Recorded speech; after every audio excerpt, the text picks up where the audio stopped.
In 1980, a man walked into the marketplace of the Haitian town of Leicester.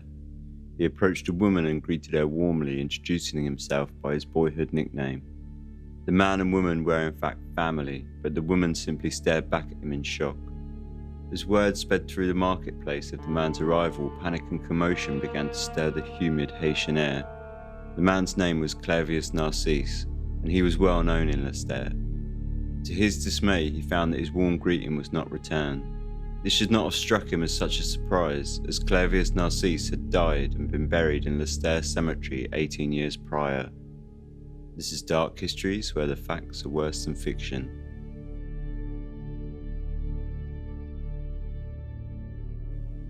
In 1982, Wade Davis, now Professor of Anthropology at the University of British Columbia, was studying for a PhD in ethnobotany at Harvard. He had travelled to far-flung reaches several times in support of his studies and had taken a particular interest in studying psychoactive plants used among the tribespeople of the Americas. In the spring of 1982, he received a call from Professor Richard Evans Schultes, his professor at Harvard and a man who had travelled extensively himself to many of the remotest places on Earth in search of obscure plant knowledge. He had once lived in the rainforest for 8 years after taking a single semester's leave. He had also been instrumental in fostering Davis's own exploratory urges when in 1974, while studying at Harvard, Schultes had advised Davis on his first expedition into the South American rainforests. This time he had something for Davis that would prove to be a little stranger. They arranged a meeting, and when Davis arrived in Schultes' office, he asked Davis if he would be able to leave for the Caribbean country of Haiti within 2 weeks. Schultes had set Davis up with Dr. Nathan Klein, a psychiatrist who had done exhaustive work in the field of psychopharmacology. Davis agreed to meet Klein, and 2 days later, in a Manhattan apartment over drinks in thick crystal glasses, Klein handed Davis the death certificate dated the 2nd of March 1962 of one CLAIRVIUS NARCISSE.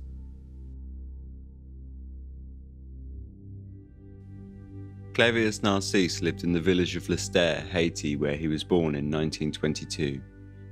He had little responsibilities and had never settled to marry.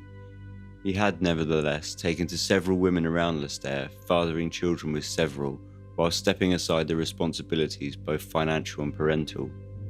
He owned several small plots of land which he had inherited from his parents, which he farmed for profit and had made a secure living for himself. His sister told of how he had been able to afford a tin roof for his house before anyone else in the neighbourhood. Despite this, Narcisse had never been of much help to his family, preferring instead to keep his wealth to himself, which had led to several disputes with his brothers in the past, both over his land, which by Napoleonic code should have been divided amongst offspring after the parents' death, but which CLAIRVIUS had kept to himself, and his money. His wealth was, in no small part, afforded to him due to his lack of familial and parental responsibilities. So the picture of Narcisse builds that he was a man of many enemies within the small market community of Leicester. On the night of the 30th of April 1962, CLAIRVIUS NARCISSE, then 40 years old, admitted himself to the hospital in Deschapelles at 9:45 p.m. He complained of fevers, an aching body and spitting blood. Once in the hospital, his condition deteriorated rapidly. On the 2nd of May, he was pronounced dead by both a Haitian and American physician. 2 of his sisters, Angelina and Mary Claire Narcisse, witnessed the body, after which he was held in cold storage for 20 hours and then buried in the cemetery on May the 3rd at 10 a.m. 18 years later, he stumbled into Leicester marketplace and approached his sister Angelina. He used a boyhood nickname for himself, that which only his family had known and had not been used for decades. He claimed that one of his brothers had contracted a zombie ritual upon him in retaliation for one of the land disputes, and that he had been resurrected from his grave shortly after his death, beaten, bound, and taken away to work as a slave in the northern region of Haiti with a group of other zombies. There he worked the land, emotionless and cold, for 2 years until the death of the master broke his spell. He stayed away from Leicester for the next 16 years in fear of his brother, but upon hearing of his death chose to return. Angelina was not the picture of joy he may have hoped for. She recoiled from CLAIRVIUS, her eyes catching a scar on his cheek from where 18 years prior a misplaced nail had caught his skin as his coffin lid had been hammered shut. She offered him money and told him to leave, for he was a dead man walking, his life departed and his flesh pulled from the ground by Haitian voodoo.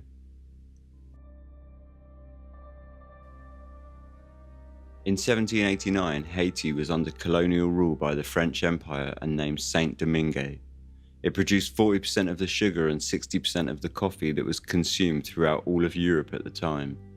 Known as the Pearl of the Antilles, it was one of the richest colonies in the world.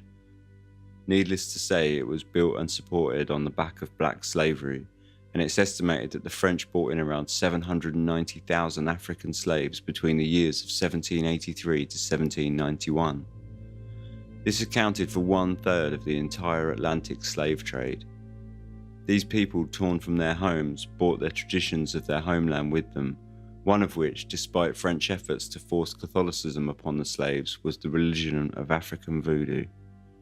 It was, in fact, a voodoo ceremony that would eventually lead to a revolution in 1791, when the spirit Azili Dantor possessed a priestess and received a black pig as an offering. All those present pledged to fight for their freedom. In 1804, the slaves liberated themselves from French rule, fighting back Napoleon's armies to take Saint-Domingue and declaring independence. The island was renamed Haiti. However, in 1835, voodoo became punishable by law, forcing it underground. As we have seen, however, traditions die hard, and secret voodoo societies would hold nighttime rituals in secret Haunfort, away from the eyes of the ruling elite. Priestesses thrashing wildly to rhythmical drums as they took in the spirits of the voodoo gods. They used voodoo to both protect and punish the people of the local communities, offering aid or cautioning sickness amongst the blood of animals and the heat of hot coals. One of the first mentions of zombies in Western writing is in a book written by William Seabrook and published in 1929 titled The Magic Island. The section pertaining to zombies is short, but the story he tells goes as such. In the spring of 1918, an American sugar factory in Port-au-Prince, run by Hasco, was having a busy season and needed to hire extra workers for the harvest. Whole families would register at the Hasco fields, and at the end of the week, each member would be paid for their work. One morning, a man named T. Joseph and his wife Croyance showed up at Hasco with a pack of workers, all walking and standing as if in a daze. The registrar apparently likened them to cattle with a vacant stare, but T. Joseph explained that they were ignorant people from the mountains unable to speak the local language. At the end of the week, he would collect the wages of each member, naturally keeping it for himself. Each night, T and his wife would prepare meals for themselves and the workers, keeping the workers' food separate and taking care to make sure that no meat or seasoning be mixed into the workers' food. At weekends, a nearby market town held a fete, and the husband and wife would take turns to attend whilst the others stayed with the workers. T. Joseph's wife, Croyance, however, felt sorry for the workers, and wanting to see the procession for herself, decided to take them to the fete. She led the workers to the village, and they sat, staring vacantly under the shade of a tree as the parade walked past. A peddler selling tablets, a sugar-based cookie with peanuts, passed Croyance, who bought some of the sweets for herself and also for the zombies. She did not realise, however, that the peanuts in the cookies had been salted prior to baking, and upon tasting the salt, the dazed workers sprung up, panicked by their situation. They marched ceaselessly back to their home village, with Croyance unable to stop them. They turned into the cemetery and each found a gravesite that belonged to them. They climbed down into the pits of the freshly ripped up soil and died again. For these workers were zombies, under a voodoo spell of T. Joseph. The locals of the village proceeded to take revenge on T. Joseph and promptly cut off his head. The story was told to William Seabrook by a Haitian man named Polonice. Seabrook didn't really believe it, and indeed it sounds more like an urban legend than any truth. But Polonice swore blind that it was true, and further promised Seabrook that he could show him a real-life zombie. Polonice took Seabrook to see an old woman named La Mercy, whom he knew to have men work for her that she had risen from the grave. When Seabrook came face to face with the zombies, he found men with glazed looks in their eyes. He likened them to a dog he had once seen in a histological laboratory in Colombia, which had had its entire front brain removed. The men, as the dog in the lab were alive but emotionless, staring blankly into nothingness. Seabrook took one of the men's hands and greeted it, "Bonjour, compère," but Lemercy quickly intervened and told him to leave. Seabrook translated her words as, "Negroes' affairs are not for the whites." Seabrook felt that the men were probably mentally handicapped in some way, but Polynice continued to insist on his story of voodoo. Seabrook spoke about his experience with a Dr. Antoine Villiers before he left Haiti. He told of the men he had seen and hypothesized about their handicaps as being a rational cause for their condition. Villiers agreed that this could be possible, but was not so sure, telling Seabrook that there may be more truth in Polynice's stories than Seabrook would like to admit. He showed Seabrook Article 246 of the Haitian Criminal Code. It read, "It shall also be qualified as attempted murder the employment which may be made against any person of substances which, without causing actual death, produce a lethargic coma more or less prolonged. If, after the person has been buried, the act shall be considered murder no matter what result follows." The implication to Seabrook was a simple one. What he had seen was common enough to require it to become a legally recognised criminal practice. This had a profound effect on Seabrook, for this was Haiti where they practiced voodoo and these were the walking dead.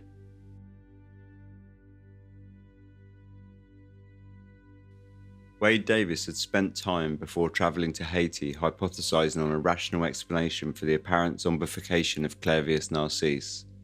He had concluded that an African plant, Datura stramonium, could have been used as the basis of a poison and could have been introduced to Haiti along with the African traditions.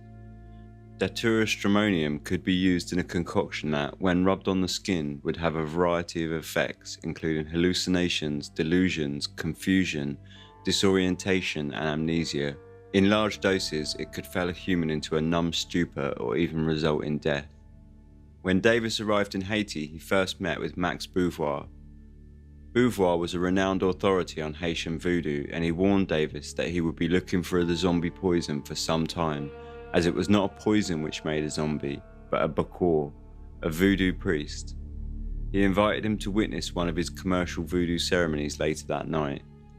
Davis obliged and duly spent the night enthralled as he watched a mambo, a voodoo priestess, trace out symbols on the ground to invoke spirits amongst prayer and drums.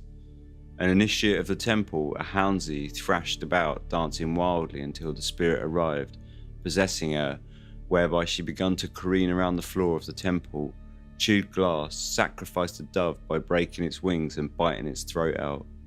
She then lay on a fire and danced whilst holding a red-hot coal in her mouth.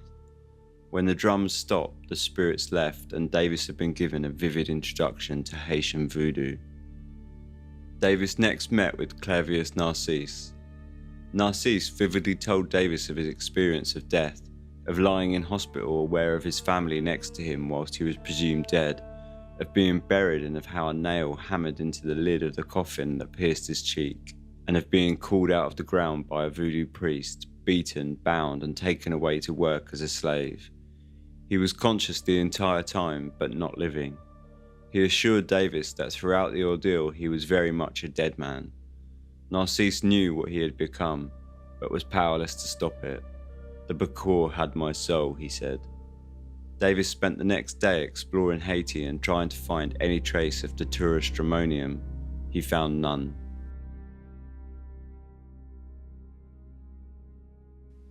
Davis's next stop was to meet with Martial Pierre, a voodoo priest whom he was assured could create a zombie. He asked Pierre to create him a poison to turn a man into a zombie, and after some haggling, Pierre agreed. Davis watched as Pierre ground various plants into a mortar, grated a human skull and added the shavings, and finally added several sachets of coloured talc. He placed the green powder into a small glass bottle and Davis left, convinced that the powder in the bottle was worthless. He had not noticed any of the ingredients to contain anything that could have psychoactive nor physiological effects. He returned after 10 days and confronted Pierre. He told him that his backers in America could pay him thousands upon thousands of pounds if the poisons were real, for they were interested in its possible pharmaceutical uses. After a bit of bravado between the men, Marcel Pierre finally capitulated and agreed to make a zombie poison, this time for real. Davis joined Pierre in collecting several of the ingredients. This time the ingredients were far more gruesome, but to Davis far more promising. They included digging the body of a 3-year-old child from her grave. They worked by night, and after they had rubbed an oily substance on their skin, Pierre crushed the head of the decaying child's corpse open with his hands. He added it to a mortar already containing plants and the carcasses of a toad and large sea worm that had previously been placed inside a jar and buried in the ground until the creatures had died from rage. Several fish that had been placed on a grill to burn were added, and the whole thing was crushed into a powder, poured into glass jars, placed into the coffin with the corpse of the child, and buried into the ground of Marcel Pierre's temple for 3 days. Davis had his poison. Before his return to America, and quite coincidentally, whilst out walking, Davis stumbled upon a field of plants that he recognised. It was an entire field of Datura stramonium. After Davis returned to Harvard, he immediately sent his potion to the laboratory, along with specimens of the ingredients for toxicological analysis. His results were fascinating. He found that the plants all have physiological effects leading to rashes, sores, and skin irritations. The toad contained a multitude of poisons, but importantly, all symptoms matched with the symptoms CLAIRVIUS Narcisse showed before his death. The sea worm made logical sense, as the toad would secrete more of its toxins if it felt threatened, so by placing the creatures together in a jar and burying them, they were not simply dying of rage, but the toad was being coerced into creating a hazardous amount of toxin before its death, simply by the worm's presence in the jar. The real breakthrough came with the fish, however. The species used in the poison was blowfish or puffer. The poison of the blowfish, tetrodotoxin, is one of the most poisonous toxins known. Its effects included reduction of temperature, a prickling sensation leading to numbness, often giving the feeling of floating, paralysis and glassy eyes, eventually leading to a comatose state. However, full consciousness is retained until either the victim of the poison dies or recovers, depending on the dosage. This, Davis hypothesized, would not only explain why, when upon speaking with Narcisse he could remember everything about his death and his feeling of floating above the ground, but it could also perfectly explain how he could have, for all intents and purposes, appeared dead to the physicians in the hospital. He researched more into the puffer's poison and found several cases in history, especially in Japan, where it's often eaten as a delicacy of people dying only to miraculously return to life on their way to the morgue. The plants were used as an irritant, a way in which to create a sore and open wound which would allow the toxins to reach the bloodstream. It all fell into place so very neatly. So what of the datura from his initial hypothesis? Although not in the main poison, Davis recalled his conversations with Narcisse and noted that upon being taken from his grave, he was immediately beaten and bound by his voodoo grave robbers. Davis believes that datura is used after the zombie poison, whilst the victim's psychological state is still frail, as a way to create a constant state of disorientation, effectively zombifying a victim for as long as the poison was used, maintaining a constant psychological stupor. This would also explain why, after the death of Narcisse's master, the zombies have been able to break free of their slavery as the effects of the drug, no longer being administered, wore off. But whilst all of this fieldwork provided a material basis for understanding zombification, voodoo has its own rules.